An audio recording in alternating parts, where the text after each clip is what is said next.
지난주에 전체 내용은 위로라는 단어였습니다. 하나님께서 성전을 다시 짓기 시작한 이스라엘 백성을 위로하는 내용이었어요. 그들에게 왜 위로가 필요했냐 하면 첫 번째는 그들의 현재 상황이 너무 안 좋았기 때문에 위로가 필요했어요. 지금 내 사는 처지가 안 좋으면 위로가 필요하잖아요. 이스라엘 백성의 현재 상황이 안 좋았어요. 자, 이스라엘 백성이 현재의 절기는 뭐였어요? 절기. 초막절이라고 그랬어요. 추수 감사절과 같다 그랬어요. 한 해 농사를 지어가지고 가장 풍성하고 가장 풍성해야 될 그때에 그들이 가진 게 없었어요. 축제가 아니죠. 그래서 하나님은 축제라는 이름의 뜻을 가진 학계를 통해서 위로하기를 원했습니다. 두 번째는요, 성전을 짓는데 가로막힌 장애물이 있었어요. 사마리아 사람이 반대하고 강 건너편 총독들이 반대하고 그리고 경제적인 어려움들이 있었어요. 성전을 지으려고 하는데 어려워요. 세 번째는 새로 지어지는 성전이 너무 초라했어요. 무엇에 비해서? 솔로몬 성전에 비해서 너무 초라하니까 하나님이 계속 잘하도록 하기 위해서 위로가 필요했어요. 위로를 5가지를 했어요. 첫 번째 어떤 위로? 임마누엘 하겠다. 내가 너와 함께 하겠다는 거죠. 아이들이 명절 지나고 세뱃돈을 많이 받았어요. 우리 집에도 보니까요, 40만 원을 받더라고요. 우리 찬송이 케이스입니다. 우리 식구 사진 찍어놓은 거 보셨죠? 페이스북에 보면 27명. 그러니까 제가 쏟아내야 되는 걸 얼마만큼 되고 또 들어오는 게 얼마만큼 되는지. 저희 집에는 가족이 많다 보니까 룰이 있습니다. 초등학생까지는 10,000원, 초등학교 이상은 20,000원, 이런 식으로 룰이 하여튼 정해져 있는데, 여러분 명절을 지나고 나면 아이들은 상당하게 부자의식을 가집니다. 자기가 가져보지 못한 돈을 막 가지기 시작해요. 그러면 아이들이 서서히 거만해지기 시작을 합니다. 이제 다 큰 애들은 안 그렇지만 우리가 초등학교 다니고 유치원 다니고 이럴 때는요, 아이들이 자기가 엄청 부자가 된 줄로 착각해요. 근데 가끔 부모님들은 그 돈을 살살 달래서 빼먹거나 떼먹거나 이렇게 하잖아요. 그렇게 하지 마시길 바랍니다. 그리고 자녀들도 부모와 적절하게 타협을 해야 돼요. 마치 이제 세뱃돈 받았으니까 이 정도면 내가 막 살림 놔도 될 것처럼 착각하시면 안 돼요. 그걸로는 살림을 못 납니다. 자, 가출할 때도 계산을 잘 해보고 가출하라고 그랬어요. 하루에 찜질방비가 얼마 들고, 이동할 때 전철비가 얼마나 들고, 식비가 얼마나 들고, 내가 가진 것으로 얼마나 버틸 수 있을까를 현실적으로 계산하고 준비된 가운데 가출하라고 제가 얘기를 한 적이 있습니다. 여러분, 이 무슨 말씀을 드리려고 하냐 하면, 하나님이 우리와 함께 계시지 아니하면 내가 가진 것은요, 얼마 못 간다는 거예요. 여러분, 부모가 나와 함께 해야 그게 계속 가는 거예요. 할렐루야. 여러분, 우리가 가장 큰 복은 뭐냐 하면 하나님이 내게 복 주신 것 요거 얼마가 아니고 하나님 자신이 우리와 함께 계셔야 될 줄로 믿습니다. 하나님이 계셔야 돼. 두 번째는요, 두려워하지 말라고 그랬어요. 365일 두려워하지 말고 윤달에 한 번씩은 366일 두려워하지 말아라. 너무 매일처럼 두려워하는 우리에게 성경에 두려워하지 말라는 말이 몇 번? 366번이 기록되어 있다는 거예요. 윤달까지 계산해가지고. 하나님이 우리에게 두려워하지 말래요. 두려워하지 말. 세 번째요, 돈을 주겠다는 거예요. 눈이 확 뜨이잖아요. 돈을 주겠다. 네가 성전을 지을 때에 내가 성전 지을 재료를 주겠다는 거죠. 저는 이걸 철저히 경험했어요. 지금도 경험해요. 우리 지금 예배당을 준비하는 과정에도 경험을 했어요. 지금까지 26년 사역할 동안 제가 주의 일을 위해서 한다라고 생각이 확실히 들었을 때는 하나님이 한 번도 어긴 적이 없이 일하셨습니다. 사역 가운데 늘 기름을 부어주셨어요. 마찬가지입니다. 제가 주의 일을 하는 동안요, 여러분이 가진 돈도 제게 될 거예요. 제가 땡땡이 치고 제가 제대로 안 살고 여러분이 주의 일을 하면요, 제 돈이 여러분에게 갈 거예요. 이게 하나님의 원리입니다. 여러분, 다 하나님 돈이에요. 하나님의 일하는 곳으로 가는 줄로 믿습니다. 내가 주의 뜻대로 사는 게 중요해요. 그러면 돈이 그쪽으로 간다고. 너무 지키려고 하다 보면요, 병 들어요. 그냥 놓아두시고 하나님이 운행하시는 대로 순종을 하시면 될 것입니다. 네 번째, 더 큰 영광으로 충만하게 하겠다. 자, 솔로몬 성전의 영광은 뭐라고요? 금이라고, 금. 금이 솔로몬 성전의 영광이에요. 근데 제2성전의 영광은 하나님 자신이에요. 여러분, 우리 교회가 이렇게 이쁘장하게 꾸미는 것으로 만족하세요? 우리 교회가 좀 더 부자가 돼가지고 금으로 우리 교회를 바르면 많이 올까요? 더 중요한 것은 예배에 하나님의 영광이 있어야 돼요. 할렐루야. 예레미야서에 보면 너희는 이것이 여호와의 전이라 여호와의 전이라 여호와의 전이라 하는 거짓말을 믿지 말라. 3번 반복해요. 오늘 기도하신 집사님 기도했는데 죄송하지만 어떤 의미로 쓰신지는 기도 내용을 들어보면 알죠. 정확하게 의미를 쓰고 있는데 만약 우리가 이 성전을요, 이 건물을 성전이라 할 때는 조심해야 돼요. 이 건물은 성전이 아니에요. 이 건물을 성전이라고 생각하기 때문에 아직도 한국 교회는 크게 짓고 더 비싼 걸로 짓고 이렇게만 생각해요. 여러분, 이것은 예배당이에요. 예배를 드리는 집. 그러니까 저와 여러분이 들어와서 예배 드리게 평안하고 좋으면 돼요. 그렇잖아요? 여러분, 예전에는 이랬어요. 제가 지난번 예배당에 있을 때도 거리 청소를 할 때에 주변의 분들이 그랬어요. 부동산의 분들이. 길 건너편에 있는 큰 교회, 어느 교회인지 알겠죠? 그 얘기 안 해도. 그 교회는 성도들이요, 그게 자기 집인 줄 안대요. 돈 벌면 다 거기 한대요. 자기 집보다 그게 낫대요. 근데 우리는 어떻죠? 여러분, 우리가 예배당을 지을 때 그냥 우리 집 짓듯이 지으면 돼요. 저는 그렇게 생각해요. 우리 집이 따뜻하고 우리 집이 평온하면 여러분 여기를 그렇게 지으면 돼요. 근데 여기를 너무 신성한 신전을 짓듯이 지으면 안 된다는 거죠. 여러분, 성전은 예수 그리스도 자신이 성전이시고 그리고 예수 그리스도를 믿는 저와 여러분이 성전이에요. 이해가 되세요? 그러니까 이 눈에 보이는 것은 뭐다? 예배당이에요. 예배당. 그래서 우리가 이 예배당이 정말로 성전이 되려고 하면 뭐가 있어야 된다? 하나님의 임재가 있어야 된다. 그래서 내가 이 전을 더 영광스럽게 하겠다라고 주님이 이야기를 하십니다. 그게 진정한 위로예요. 우리 생수교회가 정말로 교회다운 모습이 되려고 하면 하나님의 영광이 우리 가운데 임해야 되는 거죠. 이걸 더 사모해야 합니다. 5번째는 그 모든 것 위에 뭘 주겠다? 평강을 주겠다. 자, 손을 들어봅니다. 지난주 이렇게 했죠. 내가 이곳에 내가 이곳에 평강을 주리라. 내가 이곳에 평강을 주리라. 여러분, 이곳에 나올 때 많은 사람들이 이 예배당에서 하나님의 평강을 경험해야 됩니다. 그렇습니까? 세상에 어떤 문제를 가지고 어떤 위기 앞에 어떤 시험을 당하다가도 이곳에 와서 예배를 드리려고 주 앞에 엎드리면 이곳에서 평강을 경험해야 돼요. 세상이 돈이 줄 수 없는 하늘의 평강을 경험해야 돼요. 또 하나 평강은 우리의 심령의 평강이 있어야 돼요. 이곳에 평강이 임하지 아니하면 이곳에 평강이 있을 수 없고, 이곳에 평강이 임하지 아니하면 여러분의 삶의 현장에 평강이 있을 수가 없어요. 하늘의 평강이 여기 임해야 되고, 이 평강이 이곳에 임해야 되고, 이 평강이 우리의 삶의 처소에 임할 때에 그제서야 은혜가 임할 줄로 믿습니다. 이걸 위로라고 하나님 위로의 내용으로 주셨어요. 오늘 계속해서 위로라는 단어가 축복이라는 단어로 바뀌어지게 됩니다. 오늘 19절에 보면 끝부분에 그러나 오늘부터는 내가 너희에게 무엇을 주리라? 복을 주리라. 오늘 찬송가 28장 드렸어요. 자, 복에 그는 강림하사. 우리 생각도 없이 찬양했죠. 저는 어릴 적에 이 찬양이 너무 싫었어요. 왜요? 할머님이 부르는 찬양. 여러분, 찬송가 요즘은요 이렇게 곡조가 다 있잖아요. 악보가 있죠. 예전에 악보 없는 할머니들 보는 찬송가 보셨어요? 예, 글씨만 있는 거. 앞에 우리 나오듯이 글씨만 있는 거. 예배당이 바뀌니까 이제 막 악보도 막 띄워지네요. 제가 자세히 보니까 우리가 글씨만 있다가 악보도 띄워지는데, 근데 할머니들이 부르는 찬송가가 모든 노래가 다 똑같아.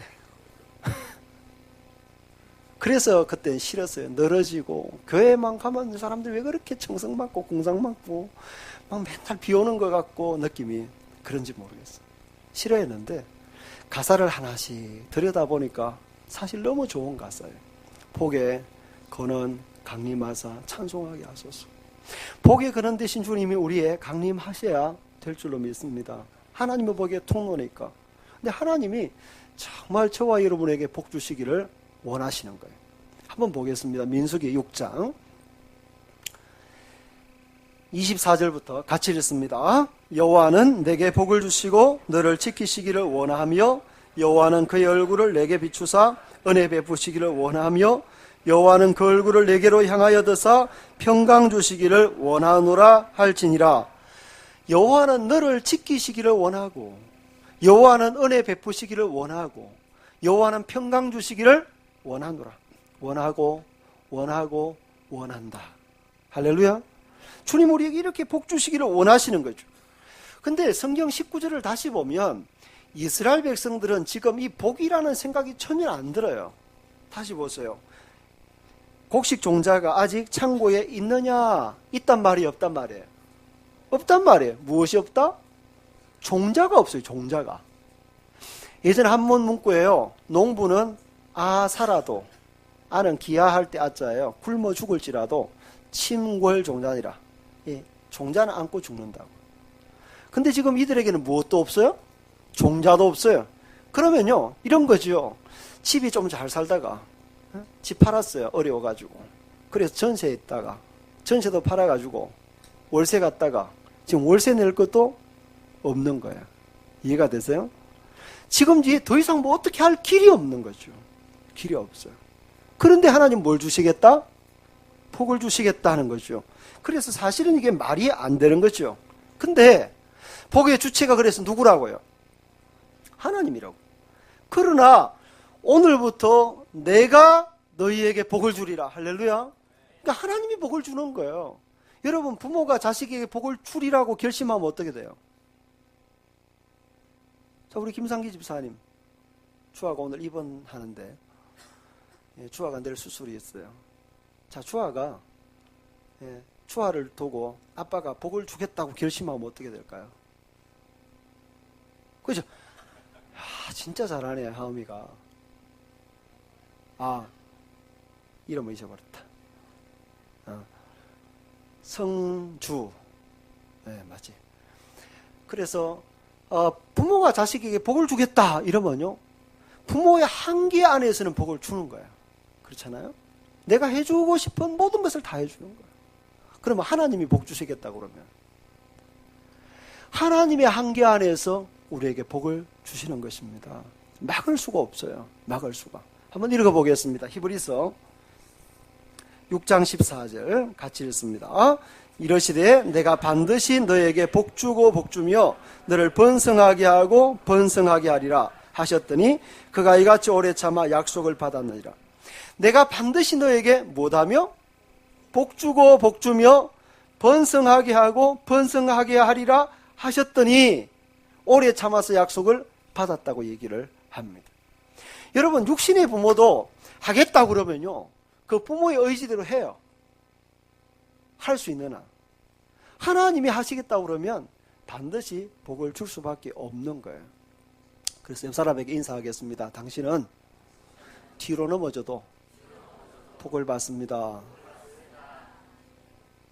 그럴 수밖에 없는. 한 번 더 인사하겠습니다. 그게 당신의 운명입니다. 이런 걸 운명이라고 그러는 거예요. 잘 되고 은혜 가운데 살다가 어떤 일이 한 번 꼬이면요 내 운명이 그런가 보다 그러지 마시고 하나님이 저와 여러분을 복 주시기 위해서 생수교회 예배당에다 불러놓으셨어요. 그렇습니까? 누가 불렀죠? 하나님이. 착한 일을 시작하신 분이 누구예요? 하나님이. 과정은 어려움이 있고 공사 중이어도 결국은 하나님이 이루신다고요. 할렐루야. 그래요. 하나님이 반드시 복주고 복주며 번성하게 하고 번성하게 하겠다고 그랬어요. 그래서 오래 참아서 약속을 받았다고 그랬습니다. 하나님은 정말 복주시기를 원했어요. 두 번째, 하나님이 언제 복주시느냐? 언제 복주시느냐? 자, 자녀가요 부모에게 어떻게 할 때 부모가 복주죠? 잘할 때, 말 잘 들을 때, 아마 그럴 거예요. 말 잘 들을 때 이것만큼 정말 좋을 때가 없어요. 그때는 막 다 주고 싶어요. 말 안 들을 때는 다 뺏고 싶어. 오늘 상당히 잘 안 해. 그러니까 이 정도 하면 설교는 잘하는 거예요. 저의 표준은요, 애들이 알아들을 수 있으면 되는 거예요. 고상한 사람이 알아들어야 될 필요가 없는 거예요. 이해가 되면 되니까. 여러분 뺐잖아요. 자, 아이가 부모의 마음을 기쁘게 하면 부모가 복을 주고 싶어요. 우리가 하나님의 마음을 기쁘시게 하면 하나님은 복 주시고 싶어 하는 분이세요. 그 다음 건 뒤에 설명하겠어요? 자, 그럼 우리가 하나님을 기쁘시게 어떻게 할까? 오늘 두 가지로 얘기합니다. 적극적으로는 무슨 얘기를 하냐 하면 성전을 지어라. 무엇을 지어라? 걔 구정 지나고 와서 또 성전 지으라 그러네. 그러니까 또 잘 들어야 돼요.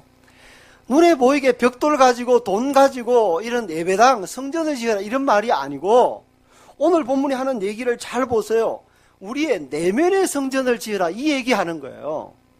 내면의 성전을 지어라. 10절을 볼게요.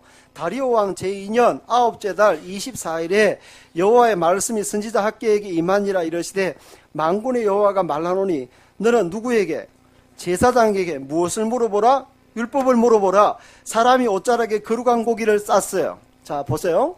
자, 이게 거룩한 고기. 자, 이게 뭐라고? 거룩한 고기라고 이제 가정하는 거예요. 거룩한 고기. 자, 거룩한 고기 어디 싸요? 옷자락에 쌌어요. 옷자락에. 자, 쌌어요. 자, 쌌죠? 그 다음에 그 옷자락이 만일 떡에나 자, 그냥 옷자락이 아니라 거룩한 고기를 싼 옷자락이 떡에나 국에나 떡국이에요. 떡에나 국에나 아니면 다른 음식물에나 다른 것에 닿으면 자, 안에 있는 거는 뭐였어요? 이게 거룩한 거예요. 거룩한 고기가 중요한 게 아니고 거룩하다는 게 중요한 거예요. 거룩한 고기를 쌌어요. 싸가지고 다른 것에 닿으면 이게 거룩해진다고? 이게 거룩해진다고? 아니요. 부정한 것이 더 오염되기가 쉽다는 걸 얘기하는 거예요.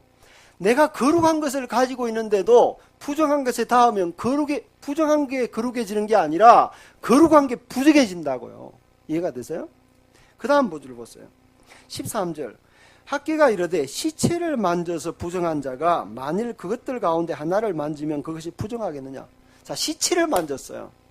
이건 우리로는 잘 이해가 안 되지만 여러분 민수기 19장에 보면 여러 부정한 얘기를 하는데 부정한 것 가운데 부정한 것의 그러니까 정도가 차이가 나요. 어떤 것에 부정하면 3일, 어떤 것에 부정하면 7일, 어떤 것에 부정하면 14일, 어떤 것에 부정하면 한 달. 회복하는 달이 길어지는 거예요. 그러니까 부정한 정도가 달라지는데 최고로 부정한 게 뭐냐 하면 시체 만지는 거예요. 시체. 여러분 선한 사마리아의 비유에 제사장이나 레위인이 그냥 지나간 이유가 있어요. 그걸 만지면 뭘 못해요? 예배인들을 못해요. 그래서 지나간 거지 무서워서 피해간 게 아니라고요. 나름대로 율법을 지키기 위해서 간 거라고요. 이해하세요? 예수님은 뭐가 더 중요한지를 나중에 얘기하시지만 다시 본문으로 돌아오면 지금 시체를 만졌던 사람이 다른 모든 것을 하면 뭐가 돼요? 다른 모든 게 다 부정해지는 거예요. 거룩한 고기가 있든 아니면 내가 부정하든 지금 부정해지는 것을 얘기를 하고 있는 거예요. 이게 무슨 얘기를 하려고 하냐 하면 14절을 보세요. 내 앞에서 이 백성이 그러하고 그러하단 말이 뭐예요? 부정하고 내 앞에서 이 백성이 부정하고 이 나라가 부정하고 그들의 손의 모든 일도 부정하고 그들이 거기에 드리는 것도 부정하니라. 여기 그 시기가 그게 뭔지 몰랐는데 이 그 시기가 부정한 거라고. 이 그러하고 부정하니라 이렇게 돼 있잖아요. 그러하고 그러하니라. 근데 제일 끝에 그러하니라가 뭐예요? 부정하니라. 앞에도 이 백성이 부정하고 이 나라가 부정하고 그 손으로 드리는 모든 것도 부정하고 그들이 드리는 것도 부정하다. 무엇 때문에? 이 백성이 부정하기 때문에. 그래서 하나님이 성전을 지어라 라는 말을 통해서 우리에게 뭘 요구하시냐 하면 우리 내면의 성전을 지으라는 거예요. 이해가 되세요? 우리가 하나님 앞에서 거룩해지지 아니하면 이 예배당 이까짓 것 죄송해요. 예배당 이까짓 것 아무리 잘 지어도 이게 거룩해진다? 아니다는 거예요. 그래서 하나님이 우리에게 원하는 게 뭐냐 하면 예배당 안에 들어오는 저와 여러분이 뭐 해야 된다? 거룩해져야 된다. 그래서 고린도전서 3장에 보면 너희가 하나님의 성전인 것과 하나님의 성령이 너희 안에 거하시는 것을 알지 못하느냐. 할렐루야. 그래서 첫 번째는요, 언제 복을 주시냐 하면 성전을 지을 때 복 주신다. 졸다가 또 이 성전이 그 성전인 줄 알면 안 돼요? 무슨 성전? 내 마음의 성전을 지어야 된다. 두 번째는 무슨 얘기하냐면 우리의 삶을 고쳐야 하나님이 복 주신다고 얘기를 합니다. 과거의 삶을 떠나라고 얘기해요. 16절을 보면 그때는 20고루 곡식 더미에 이런 적 10고루 뿐이었고, 이 고루가 뭔지는 기억 안 해도 돼요. 단순하게 보면 고루 똑같이 나오니까 20고루에 이런 적 얼마밖에 없었어요? 10고루. 50고루를 기르러 이런 적 20고루. 자, 지금 내가 20을 얻기 위해서 열심히 노력했어요. 근데 얼마 얻었다는 거예요? 10. 50을 얻기 위해서 열심히 노력했어요. 얼마 얻었어요? 20. 그럼 이게 지금 잘 되고 있는 집구석이에요? 네, 이건 갈수록 망하는 집구석이 된다고요.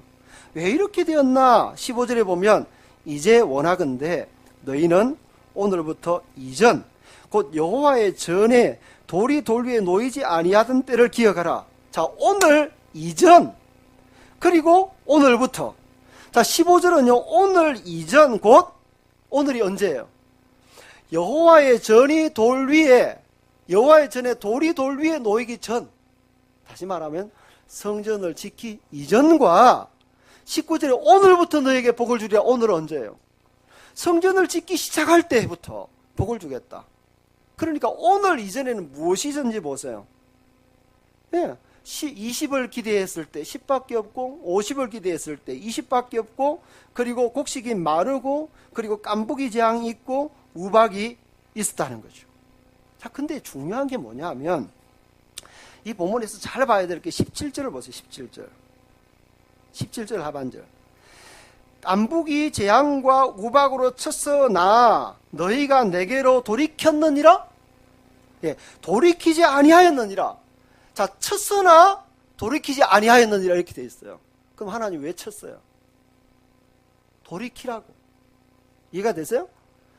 자, 우리가 부모가 자식이 잘못하면요, 뭘 하죠? 혼내죠. 근데 자식의 입장에서는 이걸 어떻게 받아들인다고? 아버지가 아니야.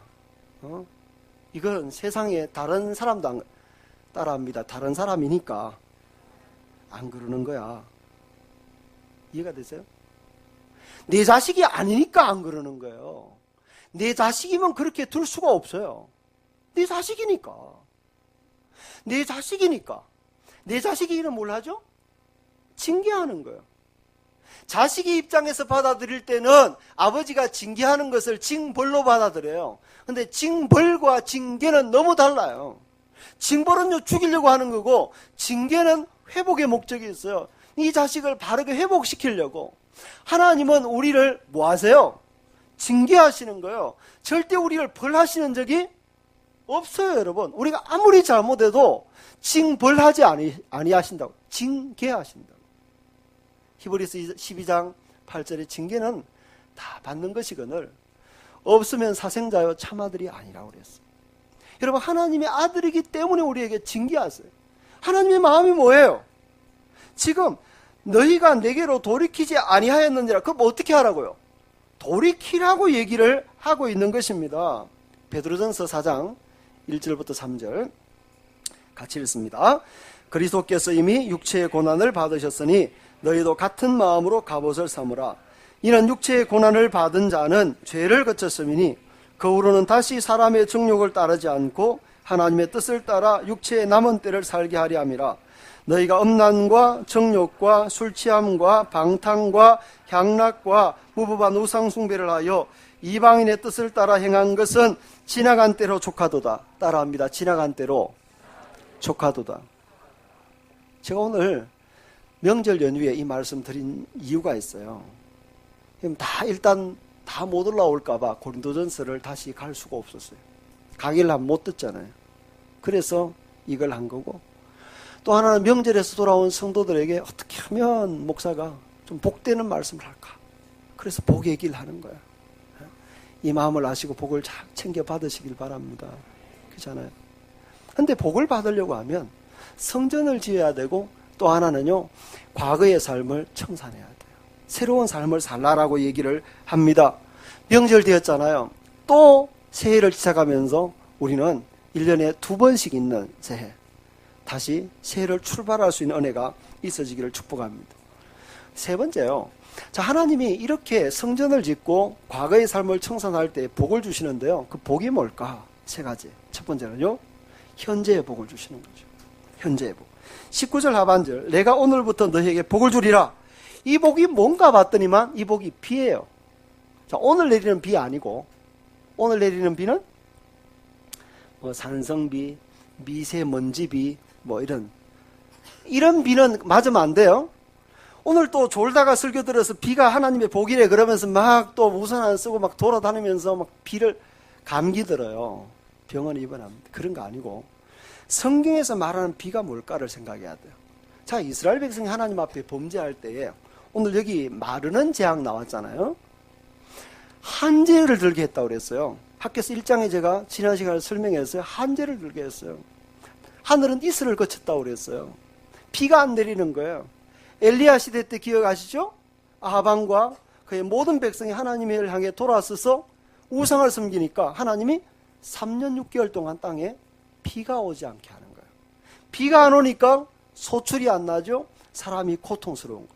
자, 그러면 이 엘리야 시대에 다시 엘리야가 바알 아세라 선자와 싸워서 이기고 나서 백성들을 하나님께로 돌이키게 하고 예배를 드리니까 무엇이 내렸어요? 비가 내렸잖아요. 비. 그러니까 이 비는 뭐냐면 하나님의 축복의 상징이에요. 시편 72편 6절 같이 읽습니다. 그는 뱀풀 위에 내리는 비같이 땅을 적시는 소낙비같이 내리리니, 이 그는 하나님이에요. 하나님이 임재하시는 것을 비가 내리고 소낙비가 내리는 것으로 이야기를 했어요. 이스라엘 사회에서 너무 중요합니다. 그 고원지대 예루살렘에, 그 팔레스타인의 사막지방에 하늘에서 비가 안 내리면요, 모든 게 안 돼요. 그래서 하늘로부터 내려야 돼요. 그래서 하나님의 임재를 비라고 표현했어요. 에스겔서 34장 26절 같이 읽습니다. 내가 그들에게 복을 내리고 내 산 사방에 복을 내리며 때를 따라 소낙비를 내리되 복된 소낙비를 내리라. 자, 비를 내리는데 사방에 어떤 비? 복된 소낙비를 내리시겠다고 약속하셨어요. 호세아서 6장 3절 같이 읽습니다. 그러므로 우리가 여호와를 알자, 힘써 여호와를 알자. 그의 나타나심은 새벽빛같이 어김없나니 비와 같이 땅을 적시는 늦은 비와 같이 우리에게 임하시리라. 비와 같이, 땅을 적시는 소낙비와 같이. 언제요? 우리가 여호와를 알고 힘써 여호와를 알 때에 하나님의 복이 우리에게 임하는 거예요. 그러므로 이 이른 비와 늦은 비는요, 하나님의 은총의 상징이에요. 세 구절을 내일 읽어봅니다. 시편 84편 6절 같이 읽습니다. 그들이 눈물골짜기로 지날 때에 그곳에 많은 샘이 있을 것이며 이른 비가 복을 채워주시나이다. 자, 눈물골짜기로 지나갈 때에 이른 비가 복을 채워줘요. 예레미야 5장 24절 또 너희 마음으로 우리에게 이른 비와 늦은 비를 때를 따라 주시며 우리를 위하여 추수기한을 정하시는 우리 하나님 여호와를 경외하자 말하지도 아니하니. 이른 비와 늦은 비를 때를 따라 주시며. 여러분, 이른 비와 늦은 비가요, 때를 따라 주지 아니하시고 주면 재앙이에요. 이해가 되세요? 비가 때를 맞게 와야 돼. 비가 때에 맞게. 꼭 우산 살 때는 비가 안 오고, 우산 안 들고 나왔을 때 비가 오면 집에 우산이 늘어나잖아요. 재앙이에요. 여러분, 비가 때에 맞게 와야 돼. 할렐루야. 때에 맞게 와야지. 정말 중요한. 요엘서 2장 23절 같이 읽습니다. 시온의 자녀들아, 너희는 너희 하나님 여호와로 말미암아 기뻐하며 즐거워할지어다. 그가 너희를 위하여 비를 내리시되 이른 비를 너희에게 적당하게 주시리니 이른 비와 늦은 비가 예전과 같을 것이라. 자, 이른 비를 너희에게 어떻게? 적당하게. 따라합니다. 적당하게. 이게 복이에요. 때에 맞추어서 적당하게 주시는데 예전과 같이. 여기 예전과 같이는 우리 흔히 우리 조상들이 시조에 나오는 요순임금 시대, 세종대왕 시대, 이 유대인들로 말하면 다윗 왕국 시대, 아브라함 시대, 이럴 때일 것입니다. 예전처럼 하나님 우리에게 복을 주리라 약속하셨어요. 자, 이게 현재적인 복이에요. 우리의 삶에 이른 비와 늦은 비의 언택이 여러분 늘 있기를 원합니다. 두 번째는요, 미래적 축복을 주실 것이라고 그랬어요. 19절 하반절 보면 그러나 오늘부터는 내가 너에게 복을 주리라 라고 말하고 19절 다음에 몇 절? 20절. 그달 24일에 여호와의 말씀이 다시 학개에게 임하니라 이르시되 너는 유다 총독 스룹바벨에게 말라 이르라 내가 하늘과 땅을 진동시켜요 22절 여러 왕국들의 보좌를 엎어요 여러 나라의 세력을 멸망시켜요 그 병거들과 그 탄자를 엎드러뜨려요. 23절 만군의 여호와가 말하노라 스알디엘의 아들 내 종 스룹바벨아 여호와가 말하노라 그날에 내가 너를 세우고 너를 인장으로 삼으리니 이는 내가 너를 택하였습니다. 말이 좀 어려운데 정리하면 이렇거든요. 첫 번째는 하나님이 하늘과 땅을 막 진동시키겠대요. 어마어마하게. 그리고 두 번째는요, 여러 나라의 왕들, 이 왕들을 엎으시겠대요. 그리고 세 번째는 스룹바벨을 통해서 새로운 나라를 일으키겠다는 거예요. 흔들어가지고 적군을 엎고 새로운 나라를 스룹바벨을 통해서 일으키겠대요. 그런데 여러분 이 본문을 자세히 읽어보면 이 현재 속에서 이루어질 만한 얘기가 아니에요. 스룹바벨을 통해서 새로운 나라가 이루어지지도 않았어요. 역사적으로 볼 때. 그럼 이게 뭔 말일까? 여러분, 스룹바벨의 아버지가 누구라고요? 예, 스알디엘. 스알디엘의 아버지는 안 나오죠? 여고냐? 다른 말로 우리는 여호야긴 왕이라고 들어봤어요. 여호야긴의 아버지가 누구냐면 여호야김이에요. 여호야김의 아버지가 요시야 왕이에요. 요시야 왕은 많이 들어봤어요. 자, 쉽게 말하면 이래요. 유대의 마지막 멸망할 때 왕이 사실은 요시야예요. 요시야의 아들이나 손자가 다시 아들이 집권하지만 사실은 그때는 망하는 거고 사실은 전체적으로 보면 요시야 왕 때 나라가 거의 망해요. 요시야 왕 아들인 여호야김 왕 때 하나님의 말씀에 순종하지 아니하고 불순종함으로 이 나라가 바벨론에 멸망해요. 하나님이 인장반지를 빼가지고 인장반지는 누가 끼는 거예요? 왕이 끼는 거예요. 왕이 인장반지를 빼서 바벨론에 넘겨줬어요. 그러니까 나라가 어떻게 됐어요? 바벨론이 멸망했어요. 근데 하나님이 지금 다시 인장반지를 빼서 누구에게? 예, 스룹바벨에게 주겠다고 그랬어요. 그러면 나라가 어떻게 된단 말이에요? 회복될 것이다. 그런데 눈에 보이게 나라가 회복되지 않아서 이게 무슨 말인가 봤더니만 마태복음 1장에 가면 지금 예수님의 족보에 누가 나오냐 하면 스룹바벨, 스알디엘이 나오는 거예요. 그리고 히브리서에 보면 주님의 임재를 얘기할 때 열국이 진동하는 얘기가 나와요. 그러니까 눈에 보이는 현상이 아니라 이건 지금 무슨 얘기를 하려고 하는 거죠? 예수 그리스도로 얘기하려고 하는 거예요. 장차 내가 스룹바벨을 세울 것이다. 그래서 이단들이 자기들을 뭐라고 그래요? 스룹바벨이라고 얘기하는 거예요. 스룹바벨은 사실 누구예요? 예수 그리스도. 예수 그리스도로 인해서 새롭게 이루어질 나라를 얘기하려고 얘기하는 거예요. 그래서 현재적으로는 이른 비와 늦은 비의 복을 받고 두 번째는 예수 그리스도 안에서 새로운 나라 속에 들어가는 복을 받을 거다는 거예요. 그리고 마지막으로 내가 너를 인장반지 삼겠다는 말은 내가 너를 복의 통로가 되게 만들겠다라고 얘기를 하는 것입니다. 여러분 23절을 다시 보면 그날에 내가 너를 세우고 너를 인장으로 삼으리니 이는 내가 너를 택하였습니다. 여러분 하나님께서 이 구절을 우리에게 하신다면 이럴 거예요. 그날에 내가 생수교회를 세우고 내가 생수교회를 인장으로 삼으리니 이는 내가 생수교회를 택하였습니다. 할렐루야. 넓게 보면 교회예요. 내가 교회를 세우고 내가 교회를 인장으로 삼고 내가 교회를 택하였다는 거죠. 여러분 교회가 잘못할 수 있고 세상 앞에 추락할 수 있고 수치스러울 수 있어도 결국은 하나님은 교회로만 이 땅을 복되게 할 수 있는 거예요. 이해가 됐어요? 천국 열쇠를 우리 앞에 두셨다고 그랬어요. 우리가 닫으면 닫히는 거예요. 열면 열리는 거예요. 우리 주변에 있는 모든 것은 우리가 복을 안 주면요 복을 받을 수가 없어요. 아브라함 보세요. 아브라함이 온갖 잘못을 해도 하나님은 누굴 통해서? 아브라함을 통해서 복을 주는 거예요. 예수 그리스도를 통해서 복을 주시듯이 예수 그리스도 안에 있는 우리를 통해서 복을 주신다고요. 할렐루야. 네, 저와 여러분이 그런 존재예요. 물론 그러니까 더 잘 해야 되겠지만 하나님 우리를 복의 통로로 삼겠다고 말씀을 하십니다. 말씀을 정리합니다. 19절 하반절이 참 중요한데요. 그러나 오늘부터는 내가 너희에게 복을 주리라. 반전이죠. 그러나 이전과 비포와 애프터가 달라요. 비포 이전에는 한지가 들고 깐부기 재앙이 들고 우박 재앙이 들었어요. 그러나 오늘부터는 내가 너희에게 복을 주겠다. 주님이 우리에게 말씀을 하시는 것입니다. 오늘부터 저와 여러분의 삶에 놀라운 복이 임하기를 바랍니다.